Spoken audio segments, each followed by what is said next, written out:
আজকে আমরা এসেছি কলেজ স্ট্রিটে বইপাড়ায় কলেজের কিছু বই কিনতে। এখানে রাত্রি হয়ে গেছে, আলো ঝলমলে একটা বইপাড়া। আমরা ফটো তুলে নিয়ে যাচ্ছি, ভিডিও তুলে নিয়ে যাচ্ছি। এখানে আম পুদিনা শরবত বিখ্যাত এই দাদার। এখানে আমাদের মিরাক্কেলের জিনিস শ্রেষ্ঠ।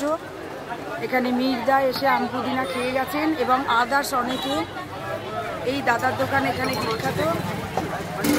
দাদাকে দেখিয়ে দিলাম।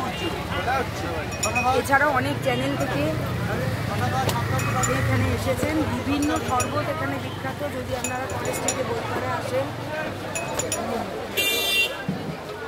তাহলে এই দোকানের যে কোনো শরবত হাসিমুখে খেতে পারবেন। অত্যন্ত স্নেহের সঙ্গে দাদা হাসছেন।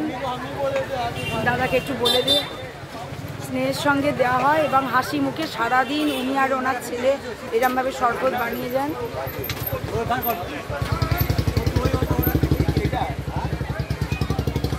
অকাতরে পরিশ্রম করে শরবত বানিয়ে চলেছে।